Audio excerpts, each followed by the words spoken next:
Okay, ladies and gentlemen, welcome to yet another episode of the You, Me, and BTC podcast.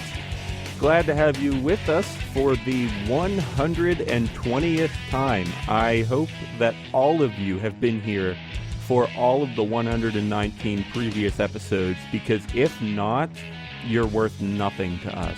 So if you haven't done it yet, you got to go listen to all 119 and come join us for 120. Or by the time you're done with those, it'll probably be like 130 or something. But you got to catch up. I am Daniel Brown, and I'm here with Tim Baker and John Stuart. How fast are they watching these things that it takes them, like, I guess 10...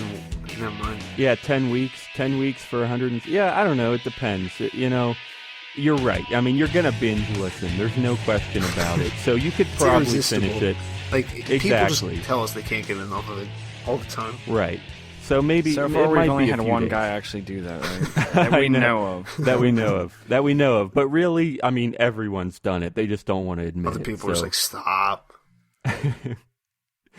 So we have lots to talk about today. We're going to talk about Craig Wright some more, the guy that claims to be Satoshi, and he says he can prove it.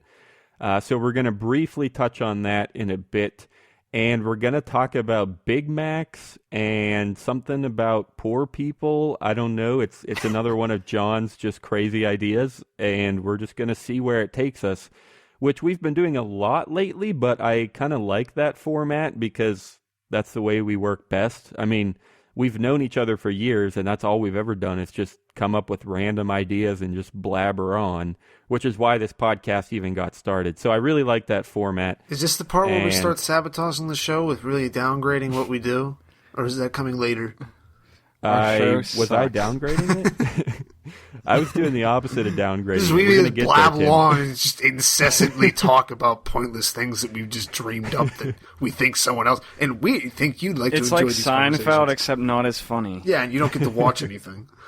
It's the podcast about nothing.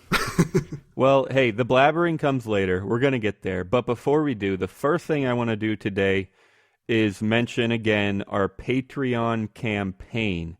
And there's a couple ways you can find it. There's ymb.tc/feedus. But again, Tim and John are not okay with talking about fetuses. I don't know why they're so offended by it. Hey, that's a sensitive topic. There's a lot of political, debate about Can we just abort this whole topic? Actually, I don't care. So originally... That was good. Better than every joke Daniel's ever made combined. Originally, the redirect was feed us, like support us because we need to buy food or whatever. But because of this whole fetus thing, it actually works if you type in ymb.tc/fetus. It'll take you to the right place. So it works either way. And but if you don't like fetuses, you can still go to patreon.com/you, me, and BTC. That is a thing. And you can donate per episode and get some perks. We got Twitter shout-outs, bumper stickers, whatever. And we'd love to have your support. We do have one patron so far, and he wanted us to let you guys know about a Bitcoin app that he created for Android. It basically lets you convert, from millibits to euros or from dollars to Satoshis or something like that, however you want. And it's especially meant for traders, so you can put in a percentage, like of a markup or a markdown, and it'll calculate all that for you. If you're interested in that app, it's at ymb.tc/westsidebitcoin, because that's the donator's handle. It's at westsidebitcoin on Twitter, so you can find that app if you like and download it. All right, I want to talk about Craig Wright and Satoshi. They're not... Nobody else does. All right, so we're going to move on now because I only do what other people want. No, just John. You like defiantly try to just... Yeah, it doesn't even matter if you like the idea or not. You're just against pretty much anything I say. You're John, right. You're absolutely right. I mean, you're wrong. I don't agree with you at all. Right there, Daniel. There you go. Oh, goodness. That's a catch-22, right? If you say I disagree with everything that you say, do I agree with that or do I disagree with that? I don't know. All right, where was I? Make your own decision like a real person. No, seriously, what was I going to talk about? Satoshi, the Craig dude Wright. who thinks he's Satoshi. Yeah, so I don't want to get into this whole story. We covered it before. We have an episode called Right's Wrong, PGP. I screwed this up last night when I was doing the Bitcoin news show, too. I thought he was practicing just in front of a mirror. I could not say this title. The episode was Right's Wrong, PGP key, or GTFO. And, I don't know. We didn't think he was Satoshi, but at least I don't think we did. I know I didn't, but you can listen to that episode if you want to know what we really thought. But apparently some news has come out that he's contacted news agencies again, and he claims that he can prove it, and he's going to do so within a few days, maybe even by the time this episode comes out. So I don't know. I don't want to get into the whole story. What I really want to say is I got the gambling bug, and I want someone to bet me, because I do not even remotely think that he is Satoshi. I mean, yeah, there's a ton of interesting backstory. We talked about the murder mystery and the associate who had the flash drive that he would protect with his life or something. There's a lot of crazy things about Craig Wright, and he has been in the Bitcoin space for a long time. But sorry, I'm not convinced. I want someone to bet me a lot of money. Okay, not a lot. I'm not that rich.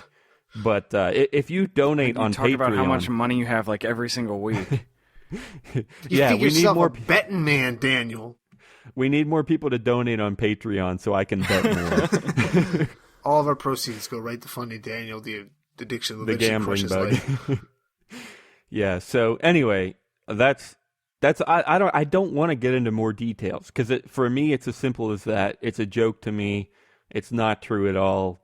So anyway, tweet me at me and BTC on Twitter, and let me know if you want to bet me, and we'll work out some terms. That's really all I got. So you fancy yourself a bet, Daniel? You dirty rascal! You can't. You don't disbelieve this man who I don't remember his name. Elon Musk. He's a big computer guy. He probably has a lot to do with Satoshi. If he Elon Musk, who is that? Well, Elon He's the Musk guy is Tesla. He owns Tesla and SpaceX. Yeah. Okay, what does that have to do with this? I didn't know the name. I just picked the name. Why are you quit derailing this? Anyway, this is Satoshi. This guy is obviously Satoshi. He has all the connections. So I'm willing to bet you, Daniel. All right, so you think you want to bet me that where Tim is going? You want to bet me that Elon Musk is Satoshi? Is that what's going on right now? No, Elon Musk hit Satoshi with his car. That's why they can't find him. All right. Whatever. I don't know what just happened. If an electric car hit someone like right at the beginning, they probably would have just buried the body because they wouldn't want to like ruin that kind of technology. It would save more humans. Anyway, off of Daniel's betting thing, we may or may not bet. Okay. All right. I say question. I get like really good odds for this though. Like define really good odds and define like a ballpark how much you would want to bet. Like are we talking like $20? Are we talking like $150? Are we talking like $1,000? So yeah, let me know. Would you take a grand bet from me? No, I wouldn't. That's why I'm asking. All right, that's important here. All right, so give me a ballpark bet, and I need some odds here. Say 20 for a ballpark bet. $20? Yeah. 20 Bitcoins? No. Wow. Does it get me on the hook for a lot of money I don't have? All right, so $20 and odds. Like are we talking like 1.1 to 1? Are we talking like 10 to 1? Like I need some ballpark numbers here. Honestly, I'm not that much. I don't even know what those mean, Daniel. Okay, like if you win, 10 to 1 means like if you win, I give you $10. If I win, you give me $1. And for every dollar, okay. Well, wait, I should be asking this. How high are you willing to go? Because obviously I just want to go the highest. How high am I willing to go? Yeah. I mean, like, yeah, I would do 20. It's a hair low for me. I don't know, maybe like 40 or 50, but I don't know. Okay, we'll figure this out. 1 to 30?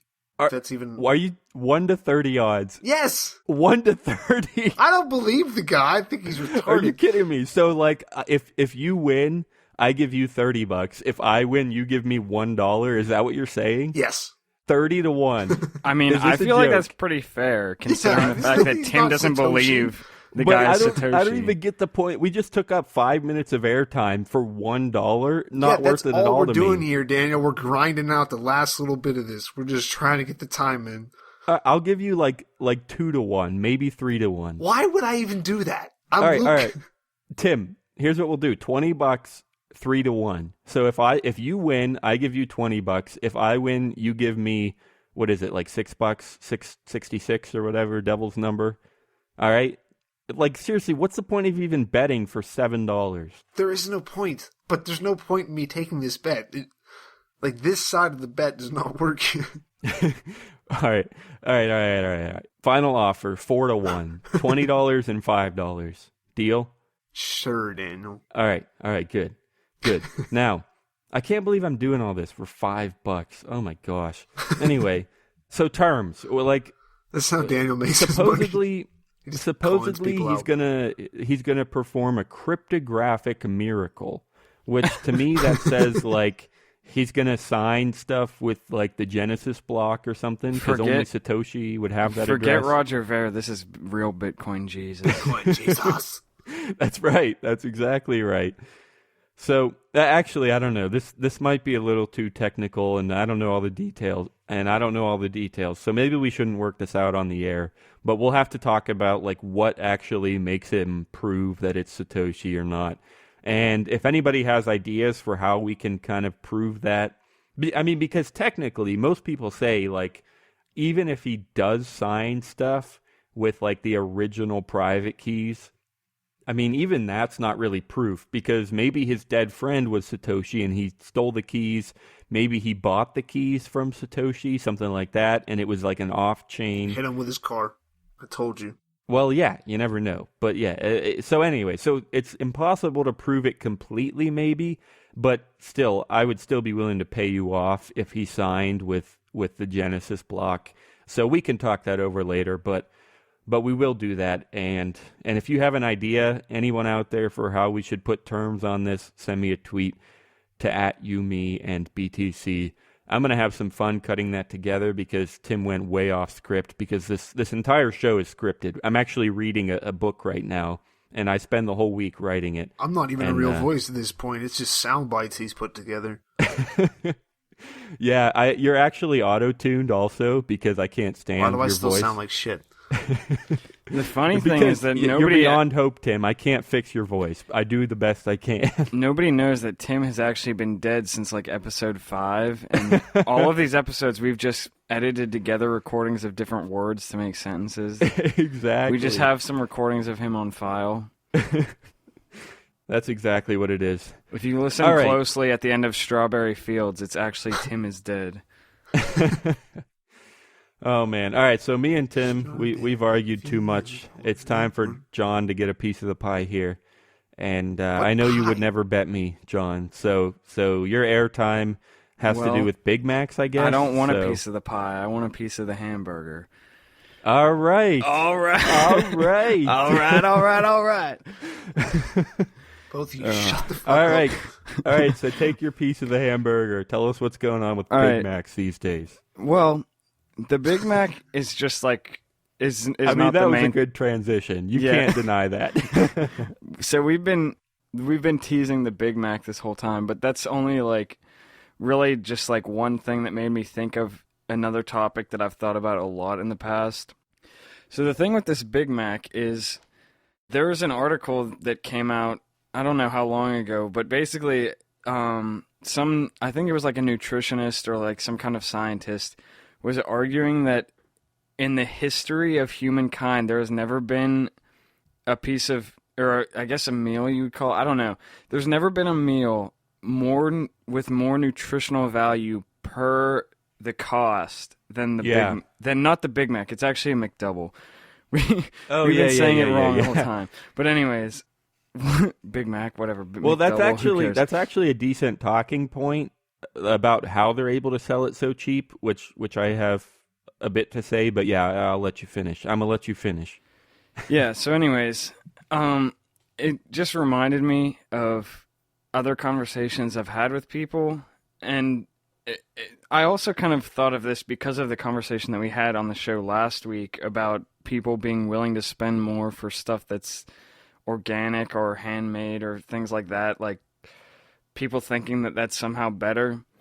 And I remember one time having a conversation with a friend of mine. This is once becoming again, a John thing, is the one who has conversations about this stuff all the time. which means absolutely nothing. But other than I've talked about it with some random person that you guys know nothing about once. But anyways, we were just talking about how like people are all snobby about like eating organic food and shopping at Whole Foods and stuff, and like how all this processed food that we eat now is so evil and like it's ruining our society. Meanwhile, like the reason that we can that like even the poorest person in this country eats better on a daily basis than like most other people or people in most other countries, like, is because of all this processed food that is supposedly so evil and horrible. Right. Like the GMO stuff, that's done a lot. This is going back to Africa, so it's kind of dangerous territory for me. Yeah, Tim has a Tim rough hates time Africa. with Africa. I don't, but I think this is something I read about a while. See, I don't talk to people; I just read things. Either way, it doesn't really matter, I guess. GMO crops are big for any kind of third world country where if they can resist more diseases, then it doesn't really matter that it's not organic food. The people there, it's just eating. Well, yeah, not only resist diseases, but also that it can be modified so that it actually can exist in those climates and not just die off. That's part of it too. And produce more. Bill Gates talks about this kind of stuff a lot because he does this kind of stuff in third world countries. Like he funds people who are developing crops that can be grown in third world countries. But that's a side topic, I guess. So let me see if I have this right. I think what you're saying is, well, I'm sure you have a lot more to say too, maybe, but it seems like, we could have a discussion about GMOs explicitly, and we could have a discussion about GMOs explicitly, and are they good, are they bad, like, are they really, like, terrible and deadly or whatever? But I think what you're saying is that's not really the discussion. I mean, even if they were pretty unhealthy and not the best, they're still really cheap and really efficient. And so for most people who need a cheap meal, a GMO is way better than anything else because it's all they can afford. And it's way better than nothing. So I think is what you're saying is we're not going to talk about are GMOs good or are they bad, but it's more of like, well, what difference does it make? It helps people live, right? Is that what you're saying? Yeah. I mean, like if you have the money and you want to do all your grocery shopping at Whole Foods and eat only organic food that's going to help you not get cancer or whatever else, like that's great. Like go for it. But I think you can make a parallel to this with like stuff that people say about the minimum wage, how like there's that image of like raising the minimum wage is like cutting off rungs from the bottom of a ladder. It's just like what you end up doing is making people who don't have like a skill set or don't have connections to get a better job, right? Just like don't get paid because all the cheap jobs get automated or they just get done away with. I think the same argument can be made about like this kind of stuff, and not even just like food. You could also, I mean, this brings in a whole other question, but talking about stuff made in sweatshops too, like there's the whole thing about like, is it okay for people to be forced to work in sweatshops, or like, are they being forced or are they doing it willingly? That's a whole different thing, but just like talking about things that have been made cheap, maybe in ways that like some people don't agree with. Is that bad if it helps so many people? If poor people can afford to eat at McDonald's, is McDonald's really that evil?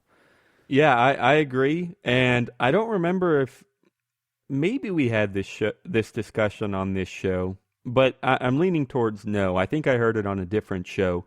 But yeah, I remember a discussion about like Yeah, exactly that, about the minimum wage and about sweatshops and how, yeah, I mean, there are, yeah, sweatshops are terrible things. And, maybe especially if they're forced to work there if they're forced to work there for nothing, then they're not just terrible, they're just plain wrong. But I yeah. actually like how you made the distinction between terrible and wrong. Even the fact that you're saying, you're having to defend what Yeah. you're saying right now. Some people wouldn't like to make that distinction. I think it might exist. Yeah, maybe. Yeah, so like if they're slaves, then it's just plain wrong. But if it's like a sweatshop that pays 10 cents an hour, it's not necessarily wrong, but it is pretty terrible, right? I mean, it's not And that bad compared to the rest of the jobs they have. Exactly. If you're working in a... And I think that's the even broader point that John was trying to make is that, well, yeah, 10 cents an hour sucks. It is pretty terrible. But the alternative, especially if you implement a minimum wage, the alternative is if you work for him for 10 cents an hour, I'm going to lock you in a cage. Like, what? Like that? What? So that's one alternative. Or the other alternative is even if there's not a minimum wage, the next alternative might be to work for 5 cents an hour. And then it's like, well, all right, then I'll take 10 cents. Thank you very much. yeah, so I don't know. And this is kind of just another random thing. I feel like we need to start relating these things to Bitcoin somehow. I'm not sure if it does. I mean, we also talk about liberty a lot, and I think this has to do with liberty more than it does Bitcoin. I am with you there, and I think we should too. But I want to quickly get back to, and maybe this might have a little bit to do with liberty. It definitely has some stuff to do with marketing, which we like to joke about a lot. But one thing I was thinking earlier when we were talking about McDouble versus Big Mac is how McDonald's is able to sell the McDouble for so cheap. And that's because the Big Mac exists, and the Big Mac is like 5 times as much, right? So to me, that has to do with marketing. That has to do with the fact that the U.S. is way rich. Like, even the poor people in the U.S. are way richer than we like to admit. And we can afford to buy a Big Mac for $5.95, even though we can have 3 McDoubles for that same price. And I don't know if the price disparity is that great. I think you'd be surprised. I do remember doing the math on the Baconator at Wendy's because I love bacon. That's true, but Wendy's is a completely different thing. All right, I'm looking up fast food what do you menu mean prices. Wendy's is completely different from They have McDonald's? square burgers, Daniel. Wendy's is, in terms of pricing, I think is a lot different than McDonald's. What? I would completely disagree. I mean, I haven't been to either one in a long time, but I have never seen much of a difference at all. No, I Wendy's part of Wendy's marketing, I feel like, is that they're trying to seem classier than McDonald's. Wendy's has really cheap stuff, but I think that is things too, like the with their- Baconator is like Wendy's trying to sell itself as like not a fast food restaurant. I could sort of see it. Yeah, and let me quickly... So the Big Mac is $3.99. Okay. Yeah, so that's 3... And a McDouble is probably like see. $1.29. I need to use some Control F on here. Okay, so McDouble, you can get 2 for $2. Yeah, so well, you could hold have... on. A single McDouble is $1.39. Okay, there you go. So from $1.39 to $4, you could have about 3 McDoubles for the price of a Big Mac, right? Yeah. Okay, so the point there is that America is way richer than we think, and we don't care if we're spending 3 times. Well, okay, maybe the Big Mac has a little bit more, so we're not really spending 3 times as much as we need to. But maybe 100% more or 50% more. Either way, the Big Mac is way overpriced in terms of percentages. I mean, who cares about $2 or $3? But in terms of percentages, the Big Mac is way overpriced, and America pays that, and that makes the McDouble cheaper because that gets other people into the store, and it gives you a cheap meal for your kids, and you can splurge and buy something good for yourself, right? I mean, I don't know, but the point is, like... That's what Daniel thinks of first when he takes his children out. I'll get them the shittiest thing. Yes, all those children that I have. What? That was your first reaction to taking your kids out, was get them something bad, like just like some run-of-the-mill thing so you can just splurt. Never mind. All right. I'm questioning actually your future. no. Okay, I know what you efficacy mean. as a father. Okay, I know what you. Wait, hang on. I gotta defend myself real quick here. I do know what you mean now, but it was more of an indictment of America. I'm not saying that I would do that. I think America would do that. I'm staying Anyway. against America. so the weirdest thing about this is that the double cheeseburger is $169, but the McDouble is $139. And I'm trying to figure out what the difference is. Yeah, I have no clue. I don't know enough about this stuff. So McDouble has 2 patties with 1 slice of cheese, and a double cheeseburger has 2 patties with 2 slices of cheese. Okay, so you're paying a few cents for an extra slice of cheese, 30 which is cents. actually it's actually cheese. I worked in a fast food restaurant. It's the most expensive ingredient by the pound. I mean, compared to like anything else that we had in our store. I mean, dairy stuff is kind of expensive. Yeah. So cheese is up there. So you got to pay 30 cents a slice. But anyway, so yeah, I don't know. Do you guys even think that applies? Does that make a difference where people pay a lot more for kind of? It's hard to call McDonald's a luxury item, but in a way, they overpay for some things just because who cares? And that makes it cheaper for the McDouble. I mean, first of all, do you guys agree? And second of all, does that even make a difference? Does that have anything to do with what we're talking about? I don't know. Like I said, I just babble. Yeah, I mean the thing with the Big Mac is that it has an extra slice of bread, and I think it's different bread, and I think it also has the 2 slices of cheese. Okay. Is it supposed to be healthier?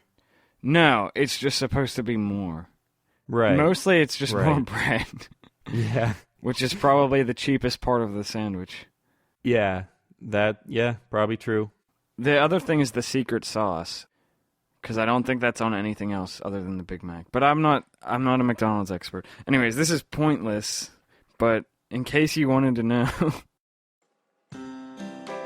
Are you tired of Bitcoin dice and ready for something different? Try Lucky Bit, the original falling coin game, at luckybee.it. It's the most exciting Bitcoin game on the web.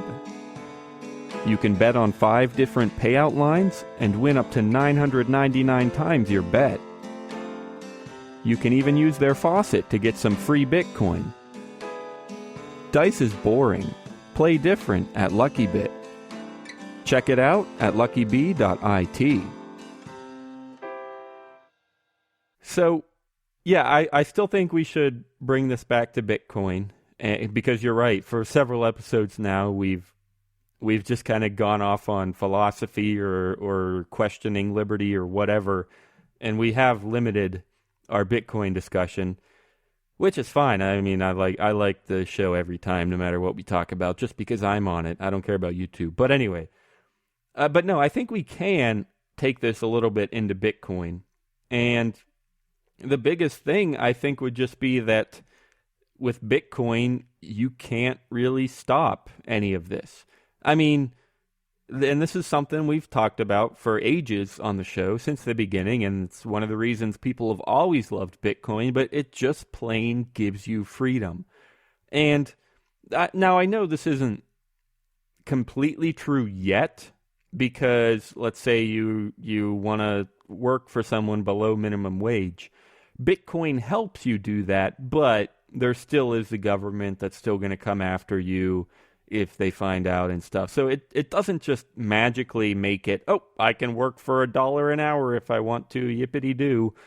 It doesn't make the minimum wage go away, but it does give you freedom, it does give you privacy, and it helps you get closer to those things. You know, if you want to work for below minimum wage, you can. Or if you want to sell GMOs, you can. And it's if with Bitcoin, it would be a lot harder to stop you. Does that seem like somewhere that this would apply? And are we okay with that? Are there any flaws with that? Am I even right? Do you guys think that Bitcoin enables some of this stuff? What do you think? I mean, I think, I guess the reason that am like hesitating or whatever is because this isn't necessarily like anything super new Right. or specific. Just in general, it lets you do more things. Yeah. I mean, I completely agree So with it's that. not, yeah. I mean, I was just about to say how it's like, I did say, we've been talking about this for ages, and it just is a really general reason that people like Bitcoin is it lets you have more freedom. So I agree with that. Maybe an important emphasis here, which you mentioned to me, John, before we started recording, is just the poor people, right? So, freedom for anyone is good, but Bitcoin actually benefits poor people, right? Because they can, with Bitcoin, work for below minimum wage when their alternative is to not work at all, right? So, I mean, that's also nothing incredibly new, but I think that's a pretty good point to make. It's not just freedom, it's actually good for poor people, and I'm okay with that. Yeah. I get Okay. I would make the caveat like third world, like that kind of poor person, not like a poor person in the U.S. Because I think like in general, a poor person in the U.S. who's working for under minimum wage is not going to be working a kind of job that, well, I guess no, people make like jobs that are based around that here too. I'm just more thinking of what they do in like third world countries, like they have like almost like charity businesses that they set up. I think that's more where they're going to use Bitcoin. Anything in the U.S., they just pay people cash. Are you talking about, well, that's true. Yeah. Are you talking about when you say charity businesses, do you mean like the Red Cross could hire people? No, I mean like they'll go in and they'll give someone like a backpack cell phone or a backpack like satellite phone that they can walk around and let people make calls and they make money that way. But it's like you give the person something to make money with. Does that make any sense? Yeah. Just like there's a whole system there's a whole market for microloans or decentralized microloans. And they do talk about that kind of stuff a lot where, people can take out a loan in Africa for $50 and yeah, they can have not an iPad, they're way too expensive. They can have a Kindle Fire, right? Those are $50 and they can set up a business based on that with microloans. Yeah, is that the kind of thing you're talking about? Yeah, that's more what I was thinking of. Okay, and you're saying Bitcoin enables that more than it's really useful in the US. Yes, I think so. I mean, it would take more people setting it up in the U.S. and I just see cash as being used It's more true. for stuff Yeah. like that. No, you're right. That's something we've also talked about on the show is how in the US, I mean, as much as we love Bitcoin, it's not entirely necessary for us in the US. I mean, even though there's problems with credit cards and there's problems with cash, it's still not very hard to get by with cash in the US compared to cash in, what is it, Venezuela or something? That's where they actually really need Bitcoin, where their cash is every day, it's worth half as much, right? Yeah. I think maybe like a word that you could use to kind of link the like Big Macs and Bitcoin is just that it's like scrappy stuff. It's just stuff that like is resilient, it's like cheap, it's almost like thrown together, but it's just like the bare minimum of what it needs to be to get the job done, if that makes sense. Yeah, I guess, but I agree with the term. Scrappy stuff applies to, GMOs or unfortunate jobs. But I agree with the term. I'm not sure how you're applying it, though. Are you saying that scrappy stuff is necessary for some people, or that scrappy stuff is just okay? I don't know. How are you applying that? I guess that's a good question. I mean, I guess what I'm saying is that like people tend to like not like that kind of stuff or think that it's bad, but it has the potential to like make a lot of change or to help people. Okay. Yeah, I'm all for that. I mean, it's like rooting for the underdog. Yeah, it's scrappy stuff, but it's a good start, and you can build on it. Stuff like that. Sure. Whatever. That's a good sentiment. I can live with that. Yeah, I'm not sure if that's like if there's anything like deep or super interesting about that. It's just an observation, I guess. Yeah, and I think it's a good one. I think it's probably one of the main points we set out to make when we first thought of this discussion is just that, yeah, sometimes things aren't great.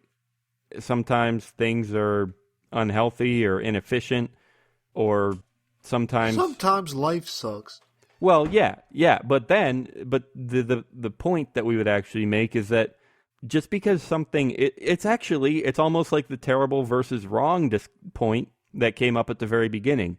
Just because a really low paying job is terrible doesn't mean that it's wrong. Just because the McDouble is terribly unhealthy for you doesn't mean that it should be illegal to sell McDoubles or what is the New York ban on like extra large sodas. Like, just because they're bad for you doesn't mean they're wrong, right? Yeah. So how about someone else a right to tell you what's wrong? You can, like, from a standpoint, I think you can make the argument it could be like wrong as a whole thing, but you can't have someone else tell you what it is. Go, John. Yeah, so I just thought of this, and it works, it ties in pretty well with the terrible versus wrong thing. And I think this definitely will draw a connection between Big Macs and Bitcoin. Big Macs and Bitcoin. Anyways. Oh, we got to do a new rap. Oh, no, please. Anyways, the thing is, it's another like 2-word phrase. It's like there's terrible versus wrong. There's also perfect versus good. So I think like another issue with this kind of stuff is that like people tend to criticize things for not being perfect, but that doesn't mean that it's not good. And that's where I think especially this applies to Bitcoin, because that's one of the things, like people will come up with all kinds of things that they don't like about Bitcoin. But like even us, we talk about all the time that Bitcoin has its flaws, that we might become aware of even more flaws in the future, that it could even collapse or fail at some point, whatever that may mean. But the fact that it's not perfect doesn't mean that it's not good.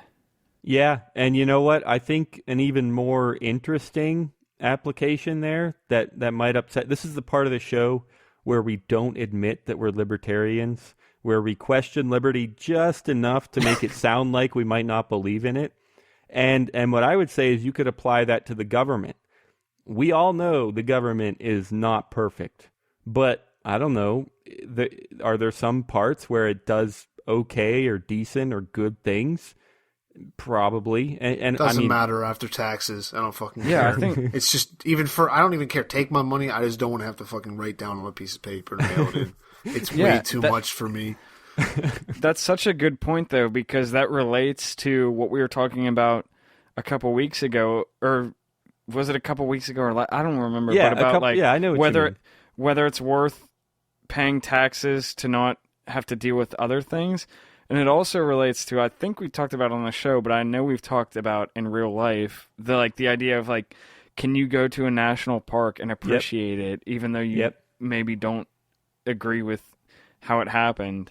Yeah, and that's exactly something that I was thinking of. And yeah, I think we have hit it on the show. But yeah, so, and I've even heard people more hardened like Adam Kokesh. I mean, he even says this in his book, like, yeah, the government can do slightly helpful things. I mean, roads. I mean, okay, police aren't they get useless. us from place to place. Services that are provided, it's not. It goes back to people saying that if you're criticizing a service, people then, whether it's because they actually believe it or because they just want to twist your argument because it's easier than actually arguing against it, think that you're therefore against the service. Just because you don't like how government does something doesn't mean you don't want it provided. I don't even know if this is the question you were asking, but it doesn't mean that you don't want it provided, and it doesn't mean that Well, the firefighters suck then because sure, they do a great job. Probably, I don't know. I don't watch them do their work, but you'd assume they probably don't suck that bad, just because they're getting hired by a local government, and that doesn't mean that just because they were hired by a private company, they'd be so much better. It's just, it's I don't know what I'd call it. It's going to get provided, and the government does it now, so it's not bad. I think I'm going to take kind of a cheap shot here and go first for the advice of the week and take the easy one. For me, it's going to be... For me? Do not assume that terrible things are wrong, and do not assume that imperfect things are not good. That's where I'm going to take this. I don't know how I think I worded that right on my first try, which never really happens, but that's my advice. Terrible things are not necessarily wrong, and imperfect things are not necessarily not good, or they can be good. So that's my advice of the week, and if you guys have anything... Put on your tombstone. yeah, he was imperfect, but he was still good. That's actually pretty good. It's like imperfect, but I was still all right. Still an all right guy. I wasn't the worst guy in the world. It's like that phrase that came up when we were playing poker, Tim. Like, what's the point of being good if someone's always better? Yeah. You think you're good, then you suck. Right. Yeah, you think you're good, and then it turns out you suck. All right. Advice, guys, anything good? It doesn't have to be perfect, but you got anything good for us? Well, since I'm taking credit for the entire podcast, because this was my idea, and all of this genius stuff was mine, and Daniel just swooped in at the end and took it. If you want people I heard about at the beginning was Big Mac.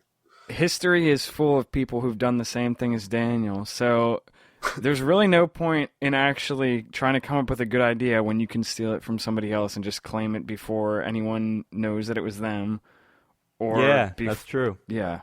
I think we've kind of given advice like that before, like steal ideas. It's okay. I'm not necessarily saying that's okay. There's no, a slight bit cut of off sarcasm. there. John's advice is steal ideas. If you want to get ahead, forgery, piracy, John's for all of it. You should probably just steal people's identities too. My advice is just don't steal people's ideas. Just take people's ideas and tweak them a little bit so that you don't get called out later about stealing their ideas. Because we live in a society of slaves to the copyright. Anyway, I can't think of any actual advice, and I think it's better to keep silent, but I've already fucked that up too, so... I mean, I like how your advice was to steal things and tweak it a little bit, and basically your advice was exactly the same as mine, except it was tweaked a little bit. That's right. That's exactly right. But I'll take it, Tim. So meta. I mean, it's better than nothing, right? Just like GMOs, it's better than nothing. So I'll take it, Tim. I am better than nothing normally. It's terrible, but I'll allow it. All right, guys. Thanks a lot for being here. Get to you, me, and btc.com if you want to leave us a comment, or, if you're listening on YouTube, leave us a comment. Wherever you are, on iTunes, you can leave reviews. We're up for anything. Tweet us at you, me, and BTC on Twitter. And if you got an extra $1 a week laying around, you can get to patreon.com/you, me, and BTC. We'd love to have your support, and we will pay you back with, I don't know, a shout out or a bumper sticker, whatever you want. Just nothing of any real monetary value. Yeah. Hey, I think I paid like $1 a piece for those Doesn't bumper mean stickers. There's monetary value to them. It just means you Wow, you just told them how much they're getting ripped off by becoming a patron just to get a bumper sticker. Hey, wait. Hey, I gotta ship it to too. know that. Shipping and handling, though. Handling is real expensive these days. I mean, it's like $7 to ship a bumper sticker, I tried to order a Snuggie the other day, and handling was like $12.99. So it's, handling is hard. So anyway, was that a joke? It was a joke, but I wasn't being sarcastic. I was being serious. Like they charge a lot for handling. Like, that's how they make their money. Minimum wage. Okay. It's all because of that minimum wage. All right, guys. Anyway, patreon.com, you, me, and BTC. And hey guys, all the music in today's show, the music you're hearing right now was from John Stuart. If you want him to do music for you, I think he still does music for people, so tweet to JJ_Stewart and, I don't know, get in touch. I'm putting words in your mouth, John, but I'm not going to let you correct me because the show's over now. Peace, guys. See you next week. Bye.